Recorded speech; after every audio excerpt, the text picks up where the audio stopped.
on vient de parler de souveraineté, de commande publique. Alors, on va continuer pour cette table ronde en parlant d'un sujet qui a également été abordé sur cette précédente table ronde, qui est celui de la performance. Parce que souvent, lorsqu'on parle des GAFAM et ainsi de suite, et qu'on parle des solutions souveraines, même si le terme n'est pas forcément partagé par SIGREF, on les compare aux autres parce qu'on les compare aux solutions notamment françaises et européennes en disant qu'elles ont plus de profondeur de gamme et plus de fonctionnalités. Eh bien, ce besoin-là, nous allons en parler avec nos invités. J'invite Julie Mercier à monter sur scène, Michel Paulin, Marc Darmon, Geoffrey Célestin Urbain, Florent Kirchner et Vincent Strubel. On peut les applaudir. Voilà. Julie, installez-vous là. Voilà, Julie, Michel à côté, Marc à côté, Geoffrey Célestin juste là, Vincent Strubel à côté de Geoffrey Célestin Urbain et Florent Kirchner en dernier. Voilà, vous avez tous des micros devant vous. Pensez à enlever vos tours de cou, s'il vous plaît. Voilà, comme ça, ça ne gênera pas. Voilà, n'hésitez pas à prendre les micros. Une colonie numérique. C'est par ce terme, par le moins déplaisant, j'ai cherché la paternité, mais j'ai eu du mal à la retrouver, que l'Europe est de plus en plus nommée en raison, on le sait, de l'omniprésence dans les systèmes d'information des entreprises, des logiciels et des plateformes, notamment proposés par les GAFAM. La souveraineté et l'autonomie numérique, auxquelles se réfèrent certains grands patrons, c'est Alain Garnier qui citait notamment Patrick Pouyanné au FIC cette année, qui parlait justement du fait qu'une partie de son infrastructure reposait sur le bon vouloir d'acteurs américains.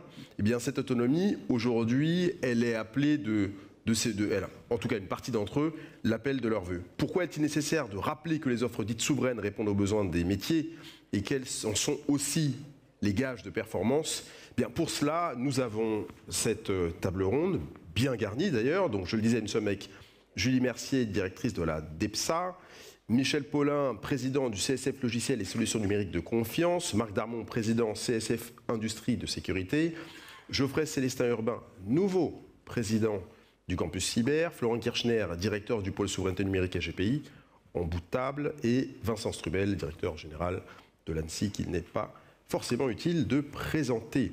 Peut-être avant qu'on rentre dans le détail, Julie, est-ce que vous pouvez nous parler de votre structure ?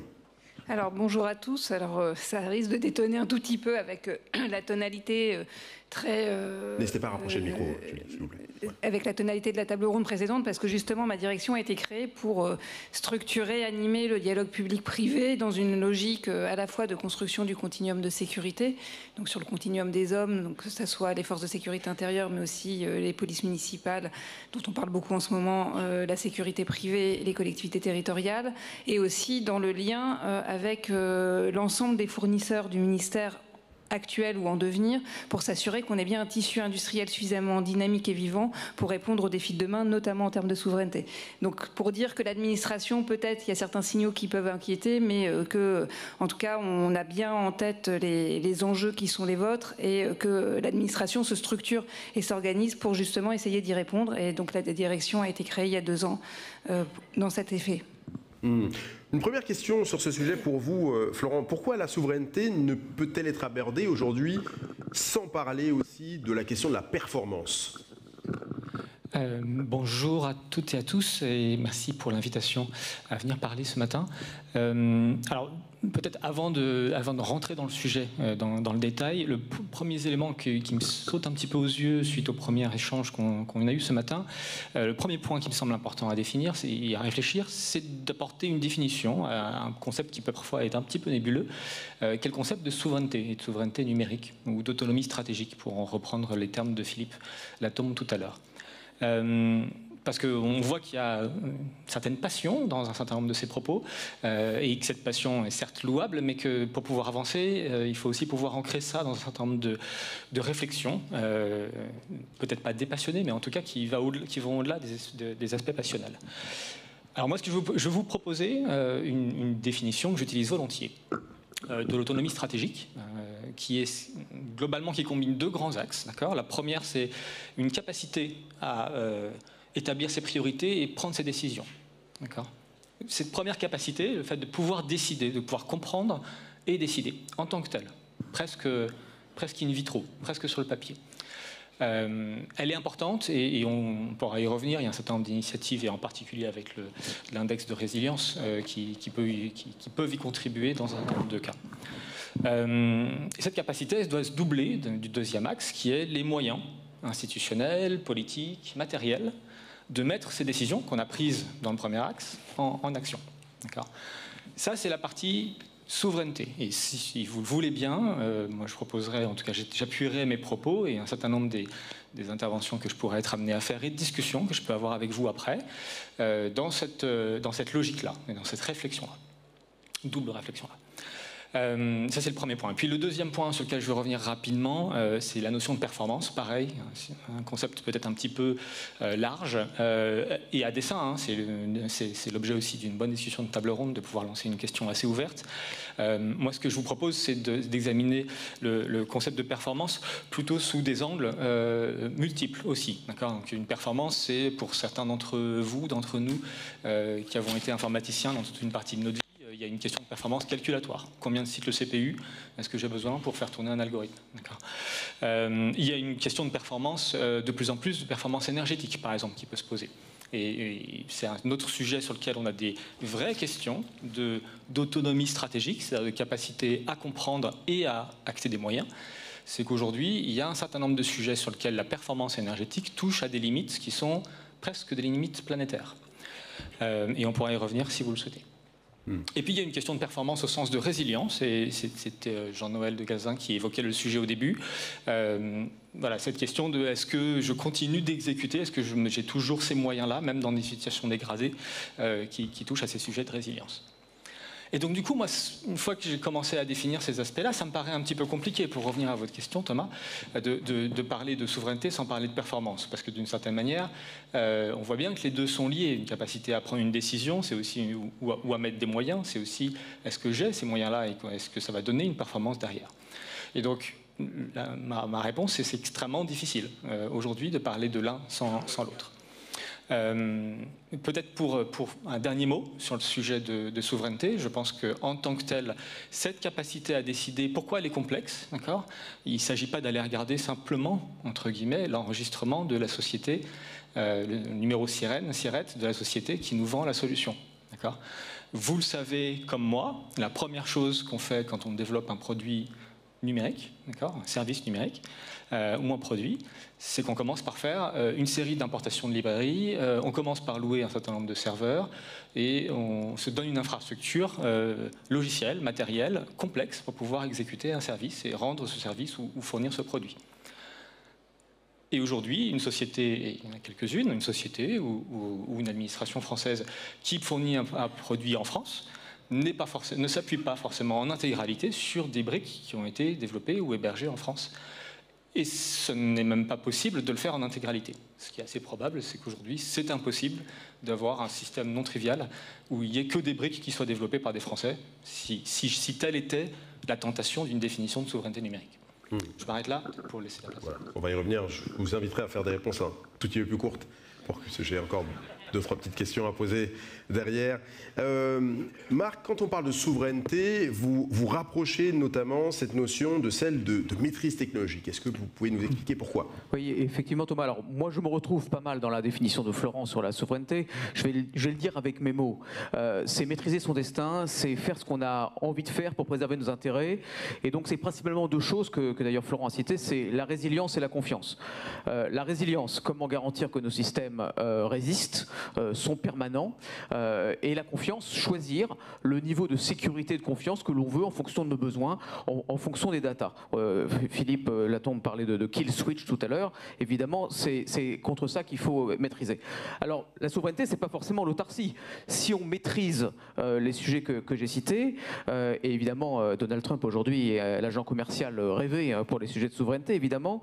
Donc, choisir ces sujets, choisir les domaines technologiques sur lesquels on doit investir pour permettre confiance et résilience et les maîtriser dans le temps, être capable de maîtriser les évolutions de nos systèmes, le soutien et la formation, les évolutions rapides lorsque l'on veut, donc de le maîtriser nationalement. Alors c'est possible dans les différents domaines, on parlera du cloud, de l'intelligence artificielle, le calcul quantique et l'application des technologies quantiques plus largement, c'est possible. La filière sécurité, cybersécurité que je représente, c'est 4000 entreprises, 36 milliards de chiffre d'affaires, un tiers de cela c'est pour la cybersécurité, un autre tiers c'est pour les services numériques et la sécurité numérique, l'identité numérique, donc on parle de quand même beaucoup de salariés, beaucoup d'ingénieurs, beaucoup de R&D comme le disait Alain, et donc on a les moyens de le faire, mais il faut choisir ses sujets, il faut choisir ses combats. On dit que la tactique c'est la façon de gagner les combats, la stratégie c'est choisir les combats qu'on veut gagner, donc il faut choisir les combats pour garantir résilience et confiance. Sur la question de la comparaison entre entreprises américaines et françaises européennes, certains, en tout cas, on a fait baisse de penser souvent que les entreprises américaines sont meilleures, notamment en IA, parce qu'ils maîtrisent les algorithmes, les cycles d'entraînement et ainsi de suite, et qu'il est très compliqué de les concurrencer aujourd'hui, notamment sur les LLM. Marc, est-ce qu'il est encore possible, justement, de les concurrencer sur des segments très précis et pointus ? Si on regarde l'application de l'intelligence artificielle dans le domaine de la sécurité, on imagine bien à quoi ça peut servir en termes de biométrie, de reconnaissance, d'analyse de phénomènes anormaux. Dans le domaine de la défense, qui est un peu cousin, l'intelligence artificielle améliore les capteurs et les détecteurs pour identifier ce qui se passe, aide à la décision pour le combat collaboratif. Donc des sujets qui sont dans lesquels l'IA apporte beaucoup. Mais évidemment, cette IA, c'est pas l'IA des GAFA, c'est pas l'IA qui vous conseille un bouquin sur Amazon, c'est pas l'IA qui vous aide sur un réseau social à mieux comprendre ou mieux parler avec votre interlocuteur. C'est une IA qui ne peut pas se permettre de se tromper. Un drone ne doit pas se tromper de fenêtre quand il tire. C'est une IA qui doit être capable d'apprendre avec un corpus de données très faible. Une IA qui est frugale en termes de consommation parce que souvent c'est embarqué dans des sujets qui ne peuvent pas se permettre d'avoir la consommation. Une IA qui n'est pas hackable, sur lequel les algorithmes sont suffisamment protégés pour qu'on ne puisse pas la hacker. Donc c'est des IA qui sont extrêmement spécifiques. Et d'ailleurs, qui intéresse peu les GAFA.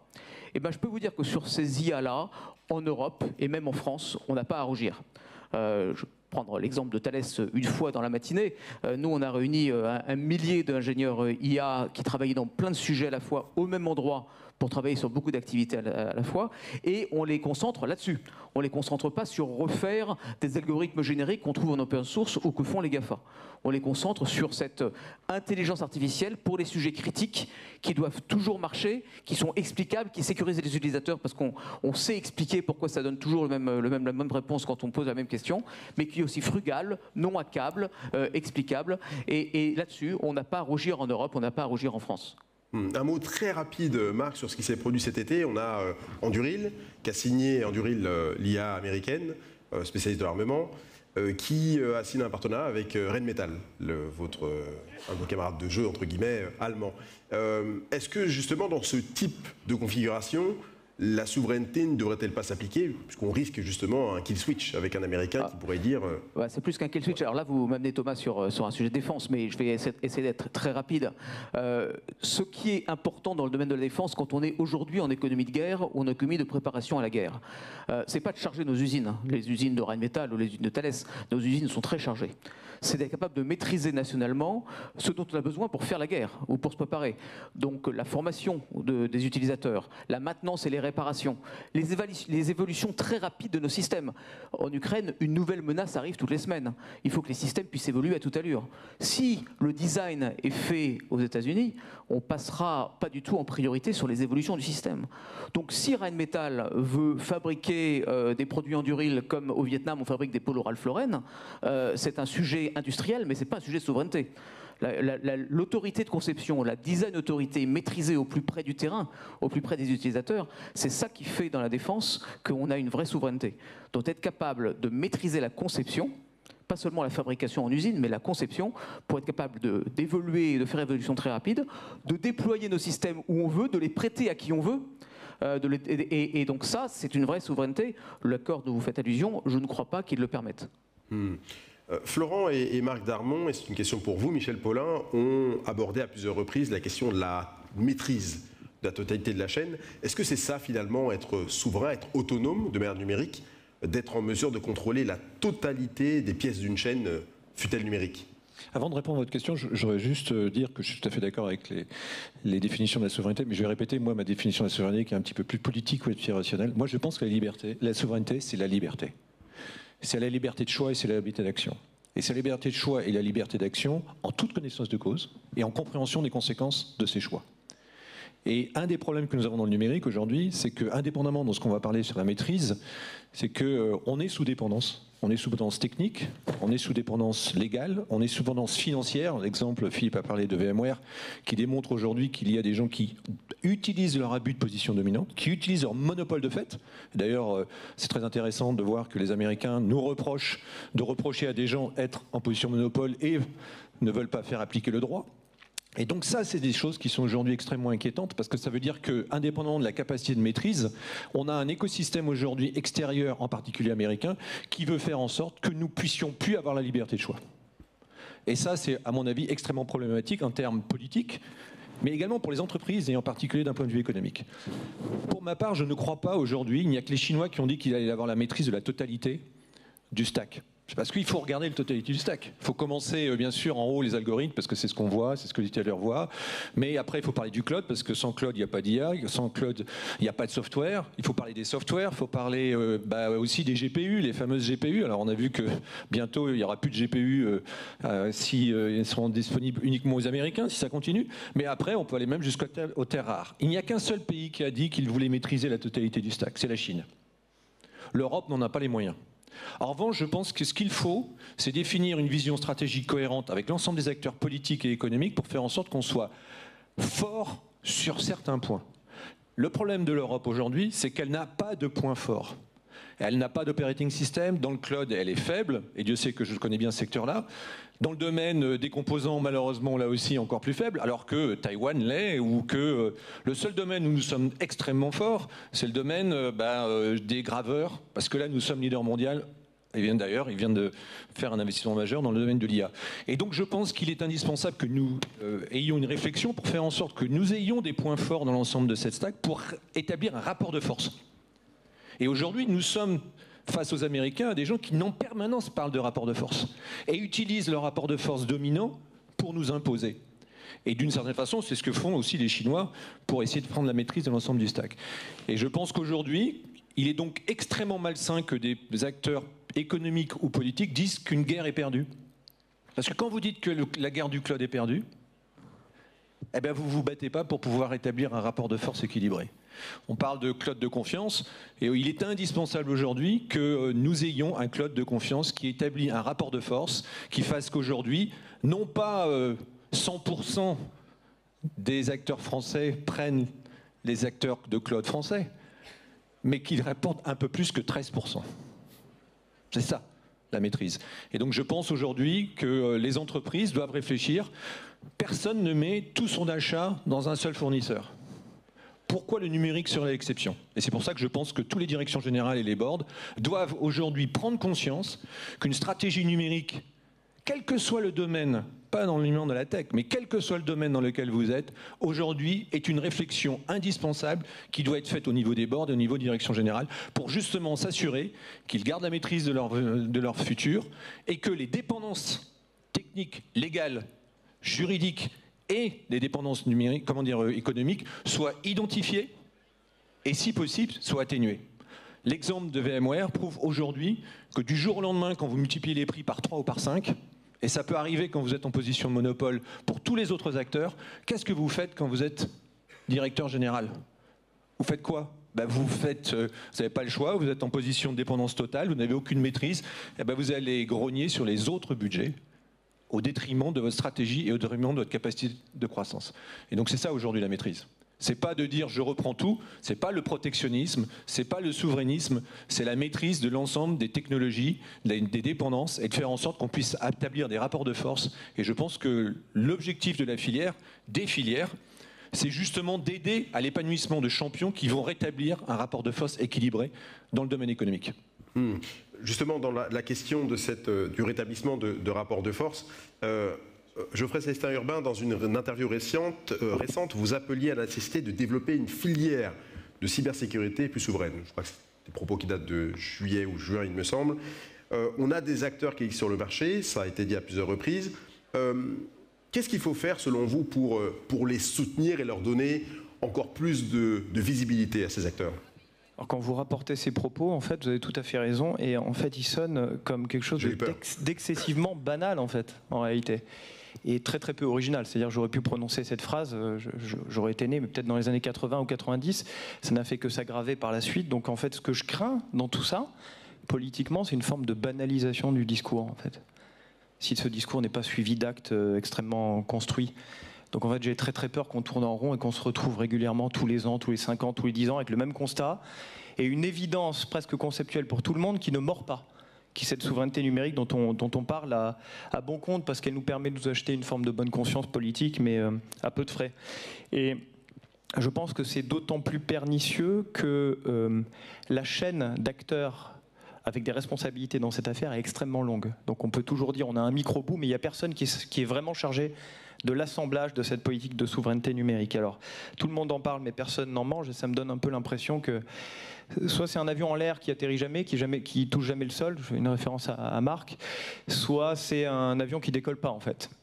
Donc la réalité, me semble-t-il, c'est que le concept de souveraineté numérique aujourd'hui ne manque pas de zélotes, mais il manque de praticiens passionnés, de gens qui se mouillent, en fait. Et deuxièmement, ce qui manque, c'est pas l'amour, c'est les preuves d'amour. Donc au campus cyber, nous on va travailler sur la partie cybersécurité avec notre écosystème, à peu près 250 entités. Et notre objectif c'est d'avoir une voix forte. Et le deuxième objectif c'est d'avoir une voix forte. Voilà des objectifs VOIX et VOIE. Merci. Alors j'ai pas besoin d'aller plus loin, alors c'est cool, pas besoin de préciser. La voix c'est VOIX, c'est d'avoir enfin un narratif qui tienne la route sur la souveraineté numérique. Et je pense qu'on a un narratif qui ne tient pas totalement la route, parce que c'est un narratif extrêmement politique qui n'atterrit pas complètement dans le monde des économistes et des praticiens. Pourquoi ? Parce qu'on parle de risques sans mettre de probabilité, on parle de coûts sans mettre d'euros, à part l'histoire de VMware, évidemment, ça c'est des illustrations concrètes. Je pense qu'il manque à la souveraineté numérique cet atout cognitif qui est de pouvoir dire dans un document vraiment qui fasse autorité et qui fasse référence, la souveraineté numérique, ça va nous coûter tant en termes d'investissement pendant une certaine durée, mais ça va nous rapporter tant en termes de bénéfices. Ces bénéfices, c'est les bénéfices de la résilience numérique. Cette résilience numérique doit avoir un business model. Elle n'a pas de business model aujourd'hui. Et c'est notamment ce qui manque aux acheteurs, que ce soit l'État d'ailleurs ou les grands groupes, et les RSSI de manière générale, qui sont un peu démunis par rapport à ça, c'est des métriques. Et au-delà de la métrique, comment je peux intéresser mon COMEX d'acheteur pour qu'il accepte de prendre en charge le coût de la souveraineté, c'est-à-dire la diversification de sa dépendance, parce que ça va lui rapporter tant à terme. Et donc le narratif qui consiste à dire kill switch, il est évidemment important pour faire peur, je pense que c'est nécessaire. Ce n'est pas qu'une peur instrumentalisée, c'est une réalité, mais ça ne suffit plus en fait. Donc il faut arriver à développer un narratif à partir de la France, je pense, et avec nos collègues européens qui mettent des coûts en face des euros, qui mettent des bénéfices en face des coûts de la souveraineté. Donc nous on va faire 4 choses au campus. La première chose qui est un petit peu nouvelle, c'est un changement de méthode. C'est une co-ingénierie de l'offre française par la demande. Donc typiquement, quand vous avez une grande entreprise privée française ou un acheteur public qui choisit une solution américaine sur un nouvel appel d'offres plutôt qu'une autre, qu'on ne s'arrête pas là et qu'on fasse un rétex, un retour d'expérience avec l'acheteur et la filière française pour comprendre ce qui n'a pas marché. On entend beaucoup les sujets d'échelle, je pense que les sujets d'échelle sont fondamentaux, mais il faut qu'on rentre dans une dynamique collaborative pour faire monter l'offre en puissance. Et pas juste se laver les mains en disant « ils n'étaient pas compétitifs sur ce coup, il manquait plein de briques technologiques, la qualité n'était pas là ». Je pense que si on est vraiment embarqué collectivement dans cette aventure, il faut jouer le jeu. La deuxième chose, c'est qu'on va développer un programme de portage des startups françaises end-to-end. Aujourd'hui, on a sur le campus un incubateur qui est Cyberbooster. Les incubateurs, c'est pour les boîtes qui ont déjà un petit peu de maturité. Donc on aimerait y mettre un accélérateur et un startup studio en amont. Et brancher aussi les fonds d'investissement là-dessus, fonds d'investissement français et fonds d'investissement européens. J'ai passé 6 ans au CICE sur la sécurité économique. Je peux vous dire que ce dont on manque, c'est de marchés de capitaux suffisamment profonds et suffisamment mobilisés qui connaissent l'écosystème en Europe. Et donc les fonds d'investissement français, c'est très bien, mais on a besoin d'élargir un peu la palette.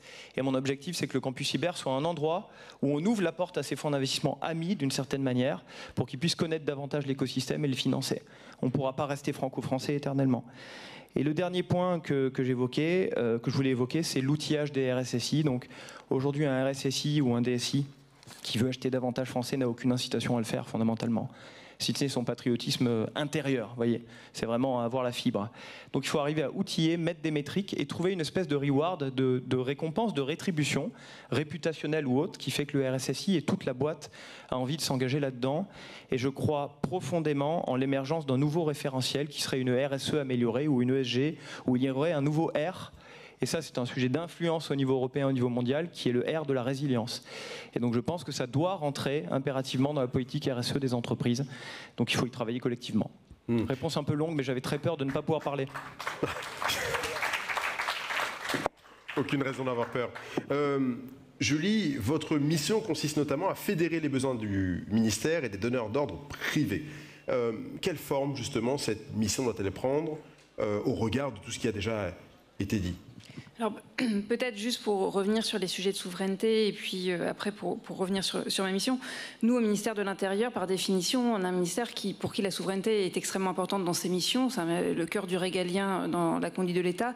Et en revanche, sur tout ce qui est approvisionnement, acquisition, achat en souveraineté, c'est une réflexion qui, quelque part, a été longtemps pas complètement travaillée. Et effectivement, l'émergence et la généralisation du numérique, des enjeux sur la data, des enjeux autour de l'IA, donne une acuité particulière sur ce sujet-là. Et par rapport à ce qui a pu être dit auparavant, la réflexion de quand est-ce qu'on est sur des sujets sensibles qui nécessitent une réponse en souveraineté et en maîtrise, et comment est-ce qu'on articule ça avec un travail sur la performance et sur les achats, on est vraiment engagé collectivement dans cet objectif-là, à la fois avec la direction de la transformation numérique et la direction des achats du ministère. Alors ça ne se voit pas encore complètement, parce que c'est des choses qui malheureusement sont assez récentes, mais clairement on travaille sur ces sujets. Moi, ma problématique, quand Gérald Darmanin m'a nommé, m'a dit votre objectif c'est de créer la DGA du ministère de l'Intérieur.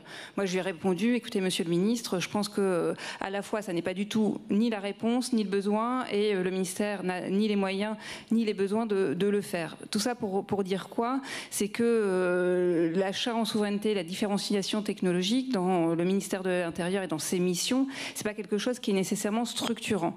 En revanche, sur certains sujets, et de plus en plus puisqu'on est dans des modes d'action de plus en plus interconnectés, on a besoin de fournisseurs qui puissent nous fournir des solutions souveraines. Et le problème, c'est qu'en termes de débouchés pour ces fournisseurs, c'est limité, puisque si je prends la filière des industries de sécurité dans son ensemble juste sur la partie industrielle, pour mémoire, le ministère de l'Intérieur, c'est 2% du chiffre d'affaires. Donc quand bien même on aurait des budgets qui explosent, on serait toujours un acteur minoritaire. Alors quand j'avais dit ça à Gérald Darmanin, il n'aimait pas trop que je lui dise qu'on était un acteur minoritaire en termes de chiffre d'affaires.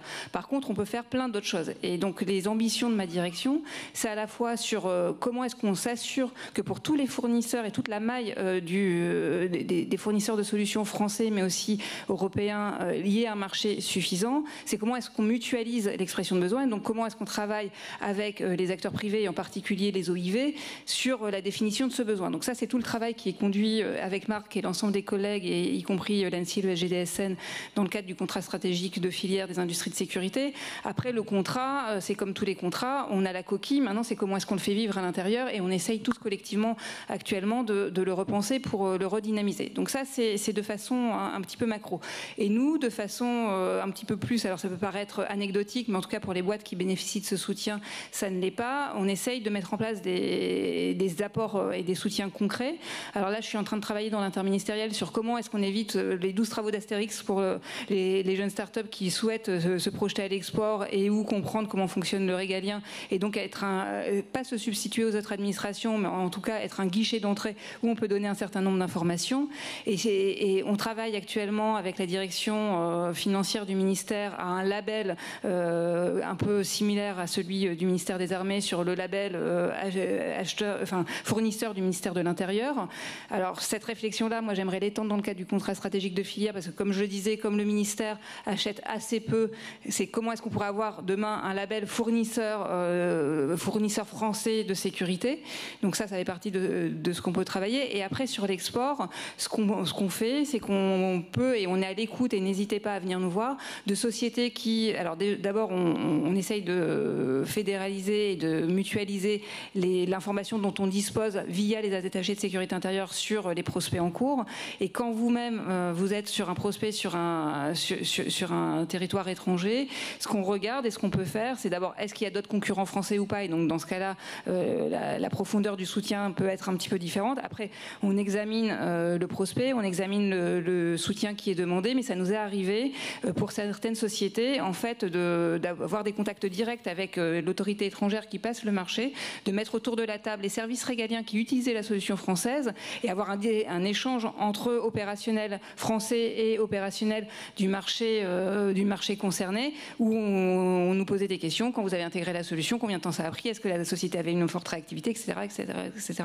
Et en fait, on s'est rendu compte, modulo un certain nombre de choses qu'il faut vérifier avant, justement pour pas créer de distorsion de concurrence, que cet accompagnement, d'abord, nous on trahit pas ce qu'on ressent, c'est-à-dire que si la boîte on l'a trouvée mauvaise, d'abord on va lui dire, écoutez, peut-être qu'on va pas vous soutenir, mais en revanche, quand on l'a trouvée très bonne, on va le dire, mais on va dire aussi les aléas qu'on a pu rencontrer, comment est-ce qu'on a pu le pallier, etc.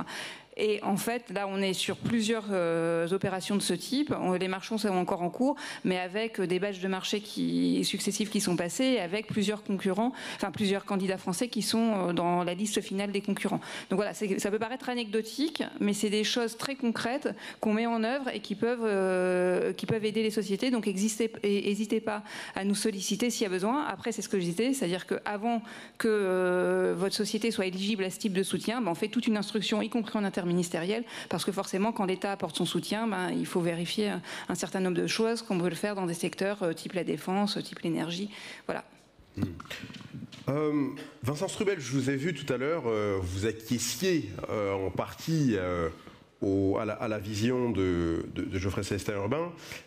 J'aimerais vous entendre quand même sur d'autres sujets, et un sujet qui occupe, je pense, une partie des gens qui sont dans cette salle, c'est celui du Secnum Cloud et de l'EUCS, sur lequel on a beaucoup écrit, on a beaucoup échangé. Est-ce que ces certifications valent-elles encore quelque chose? Est-ce qu'elles peuvent être présentées encore comme des outils de protection du marché? Je n'ai pas envie de dire le gros mot de souveraineté, dans le contexte dans lequel on est, où justement elles sont quasiment militarisées de l'autre côté de l'Atlantique. Peut-être quelques mots. Déjà, Secnum Cloud, c'est le signe qu'on peut être clairvoyant dans l'administration, parce que Secnum Cloud, la stratégie cloud au centre, Secnum Cloud, on a commencé le travail en 2014, la stratégie cloud au centre de l'administration 2018. À l'époque, les sujets n'étaient pas très à la mode. Je sais que on est quelques-uns ici dans la pièce, et pas que, à avoir connu des grands moments de solitude à défendre ce modèle-là, mais on l'a tenu. C'est le signe aussi, ça fait écho à la négociation européenne, même si la bataille va se rouvrir sous d'autres auspices avec la révision du Cyber Security Act, qu'il ne suffit pas d'avoir raison pour convaincre. Il faut peut-être le garder en tête de manière générale, en particulier à l'échelon européen. Après, pour faire un petit lien avec la discussion d'avant, Secnum Cloud, c'est aussi le signe qu'on est vos alliés. L'État français, il est votre allié sur ces sujets de cybersécurité, sur ces sujets de souveraineté aussi, même si Secnum Cloud, c'est de la cybersécurité, c'est pas de la souveraineté à proprement parler, c'est pas sa finalité, mais ça y contribue. On est vos alliés, et ça, j'aimerais bien qu'on se le garde un tout petit peu en tête, parce que, alors, engueuler, c'est avoir des désaccords avec ses alliés, ça arrive, engueuler ses alliés, ça peut arriver. Engueuler l'administration, c'est assez à la mode, et finalement on fait des punching balls, ça fait partie du service public. On répond pas par principe parce que c'est pas notre rôle. N'oubliez pas ce fait-là, on est vos alliés, on a des vrais adversaires, donc on ne peut pas s'épuiser à s'engueuler entre nous alors que des vrais adversaires par ailleurs contiennent déroulent leur argumentaire. Donc on a plutôt besoin d'un narratif positif, on a plutôt besoin de se parler que de s'engueuler. J'insiste là-dessus. Oui, j'acquiesçais quand Geoffrey parlait de ces sujets tout à l'heure, parce que on a peut-être besoin de construire ce narratif positif ensemble. On a besoin de faire du marketing, là encore, de convaincre à l'échelle européenne. On ne va pas créer des champions avec la commande publique uniquement. On ne va pas créer des champions avec le seul marché français. On va créer des champions peut-être avec le marché européen. Et pour ça, il faut convaincre.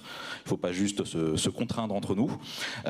Et pour convaincre, je ne vais pas vous apprendre vraiment, le marketing, ce n'est pas mon métier, mais on ne fait pas du marketing en engueulant ses clients.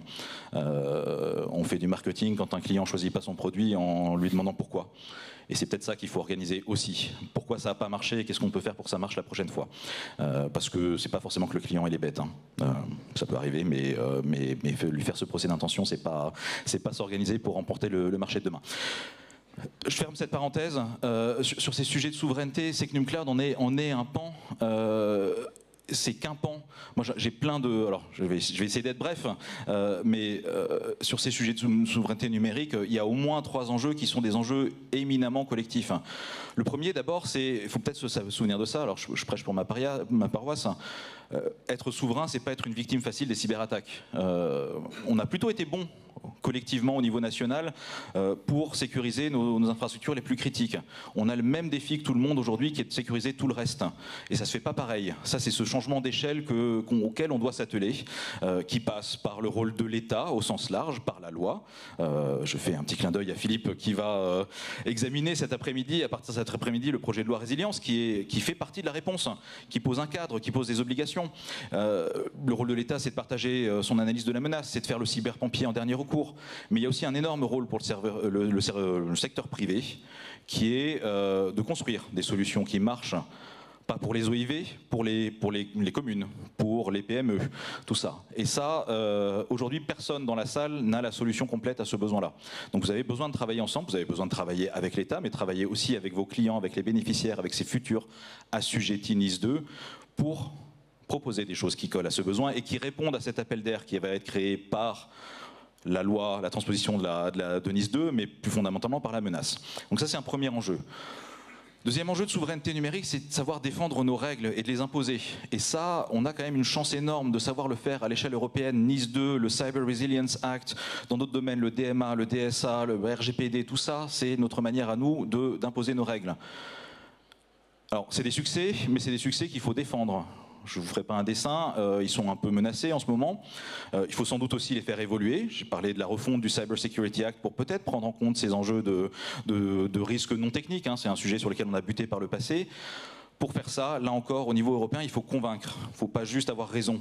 Parce que ça, au niveau européen, il y a plein de partenaires aujourd'hui qui nous disent « en fait, vous aviez raison ». C'est pas pour autant qu'ils sont convaincus. Il faut pas transformer un succès d'orgueil en succès de négociation. C'est pas la même chose. Donc pour convaincre, il faut aussi qu'on travaille ensemble. Et il y a quelque chose qu'on fait peut-être pas assez, que font beaucoup mieux nos adversaires, c'est le narratif coordonné État, vendeur, client.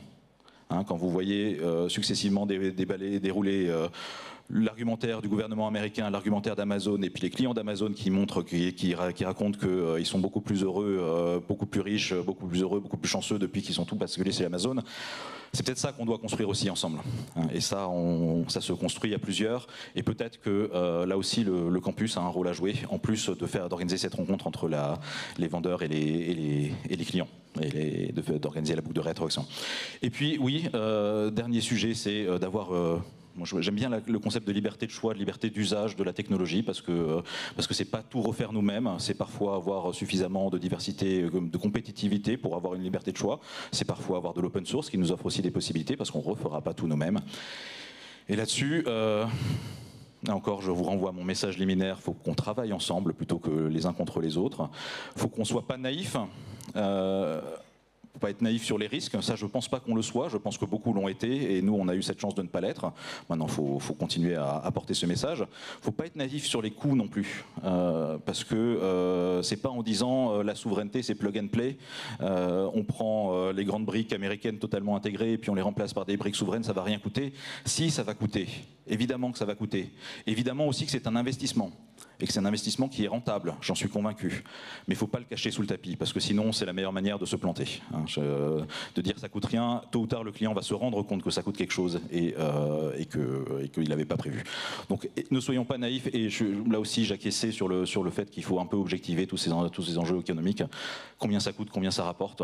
C'est pas que des grands discours sur le risque, même s'il en faut aussi, face à d'autres qui sont plus naïfs. Et puis il faut qu'on soit pas naïf sur nos forces, parce qu'on en a. On a des solutions de grande qualité, mais sur nos faiblesses aussi, parce qu'on a encore un énorme travail d'intégration.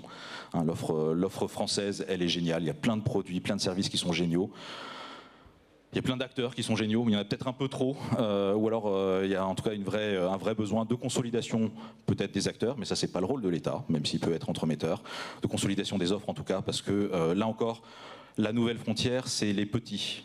C'est les petits, les collectivités, c'est les PME. Et eux, ils ne vont pas acheter, ils n'ont pas un catalogue de l'UGAP dans lequel ils vont prendre 15 solutions qu'ils vont intégrer eux-mêmes. Il leur faut un guichet unique industriel en la matière. Vincent Strobel, il nous reste moins de 2 minutes 30, une toute dernière question. Jean-Noël citait une acquisition, Michel Paulin a également parlé de VMware. J'aimerais vous entendre sur une autre acquisition qui a eu lieu il y a quelques semaines, c'est Hornet Security qui est passé sous giron américain, Proofpoint. Est-ce que ce type d'opérations multipliées demain peuvent constituer un risque pour la sécurité, finalement, non pas uniquement des entreprises, mais tout simplement du pays et du continent européen? Très rapidement. Réponse très courte, oui. C'est pour ça qu'on a un dispositif de contrôle des investissements étrangers en France depuis de nombreuses années et qu'on le fait évoluer de ces dernières années. Réponse un peu plus longue, le dispositif dit IEF, contrôle des investissements étrangers en France, c'est un garde-fou. Ça ne peut pas être un réflexe systématique de bloquer des investissements étrangers en France, on reste une économie ouverte. Et puis, pour l'avoir pratiqué, Geoffrey l'a pratiqué aussi un certain nombre d'années, c'est un peu toujours trop tard quand on le met en œuvre, parce qu'on est sur des choix entre la peste et le choléra, entre laisser mourir une entreprise ou la laisser passer sous contrôle étranger. Donc on a une vraie stratégie, un vrai travail commun à monter sur aller proactivement chercher des financements, résoudre ce problème de financement, aller chercher des fonds européens potentiellement, aller chercher intelligemment des fonds non européens aussi, des financements non européens qui n'ont pas besoin d'être majoritaires, qui ne sont pas forcément prédateurs, qui peuvent être un moyen d'accompagner aussi la conquête de marchés au-delà de l'Europe, parce que aller se positionner aujourd'hui sur le marché américain sans un investisseur américain, c'est probablement suicidaire. Ça ne veut pas dire qu'il faut passer sous contrôle américain. Donc on a tout ça à construire pour essayer de trouver des logiques de financement. Aujourd'hui, on a fait quand même, tout n'est pas noir, on a fait un énorme progrès collectivement à travers France 2030 sur le financement d'amorçage. C'est des choses qui marchaient mal il y a quelques années, qui aujourd'hui marchent très bien. Le nouveau défi, c'est le coup d'après. C'est les tours à 30 millions et puis les coups encore après. Et là-dessus, c'est pas l'État seul qui va faire, c'est même pas l'État qui va faire, c'est des financements privés. C'est pas que des financements privés français. Idéalement, c'est des financements privés européens, mais peut-être pas que. Donc il faut qu'on construise cette logique-là ensemble, sans là encore tomber dans des oppositions stériles, parce qu'on ne fera pas sans des financements étrangers et même non européens. Geoffrey Sestin, pour finir cette table ronde, un mot rapide, allez-y. Merci beaucoup.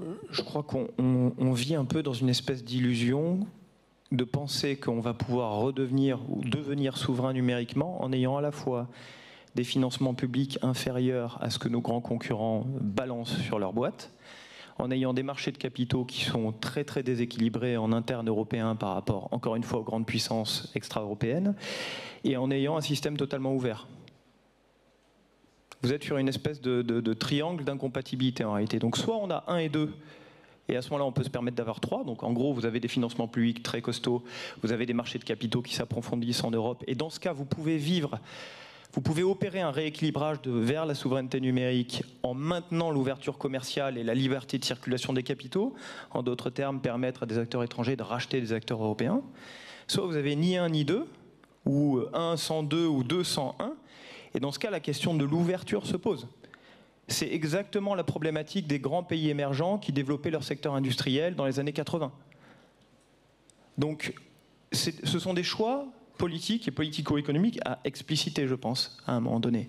Et si vous prenez juste le facteur 2, qui est marché de capitaux, financement privé, on est dans une situation d'asymétrie qui est considérable. Vous avez sur le premier semestre 2025, les Américains et les Britanniques qui sont présents dans au moins 40% des opérations d'investissement, des levées de fonds en cyber en Europe. C'est encore plus élevé pour les opérations de M&A. Une start-up européenne a 0,5% de chance statistiquement de scaler. Vous avez 56% des financements en Europe sur les startups de la cybersécurité qui se font en seed et en pré-seed. Donc on est dans une situation d'infériorité. La question c'est est-ce qu'on peut vivre avec, vouloir rééquilibrer et en même temps rester ouvert? Voilà, je pose la question, j'ai un peu une idée de la réponse, mais j'irai pas plus loin si vous m'y autorisez. Voilà une bonne question pour conclure nos échanges. Merci beaucoup, on peut les applaudir. Merci pour la qualité des échanges. Je vous en prie, vous pouvez retourner dans la salle.